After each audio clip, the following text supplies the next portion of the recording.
அன்பு சகோதர சகோதரிகளுக்கு மனம் திரும்புங்கள், பரலோக ராஜ்யம் சமீபித்திருக்கிறது என்று ஆண்டவராகிய இயேசு கிறிஸ்து அறைகூவல் விடுக்கிறார். மனம் திரும்ப அவசியமில்லாத நீதிமான்களை பார்க்கிலும் மனம் திரும்புகிற ஒரே பாவியின் நிமித்தம் பரலோகம் சந்தோஷப்படுவதாக அவர் கூறினார். பிரியமானவர்களே, மனம் திரும்புதென்று ஒரு மனமாற்றமாகும்.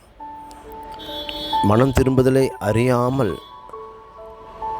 தேவனை ஆராதிக்கிற ஜனங்கள் ஏராளம். ஆனாலும் உங்கள் வாழ்க்கையில் ஒரு மனம் திரும்புதலின் ஜீவியம் அவசியமாக இருக்கிறது.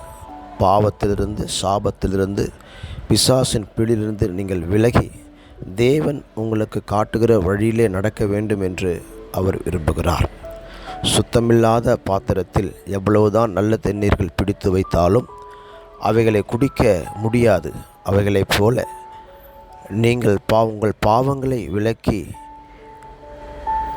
அநேக துன்மார்க்கத்தை விலக்கி, அக்கிரமத்தை விலக்கி தேவனை ஆராதித்தால் மாத்திரமே அந்த ஆராதனையின் அர்த்தம் நிறைவேறுவதாய் காணப்படும்.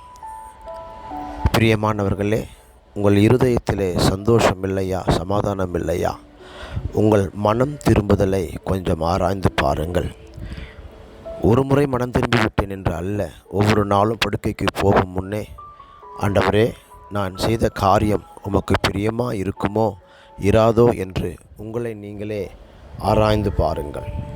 நிச்சயமாகவே பரிசுத்த ஆவியானவர் உங்களை உணர்த்துவதையும், உங்களோடு உறவாடுவதையும், உங்களை வழிநடத்துவதையும் நீங்கள் காண்பீர்கள்.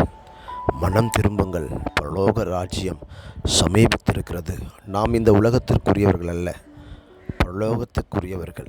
தேவனுடைய ராஜ்யம் புசிப்பும் குடிப்பும் அல்ல, அது நீதியும் சமாதானமும் பரிசுத்த ஆவியினால் உண்டாகும் சந்தோஷமாக இருக்கிறது. அதை நீங்கள் பெற்றுக்கொள்ள ஆயத்தமா? உங்கள் மனம் திரும்புதல் உண்மையாக இருக்கட்டும். தேவனிடத்தில் சேருங்கள், அவர் உங்களிடத்தில் சேருவார். தேவன் தாமே உங்களை ஆசீர்வதிப்பாராக.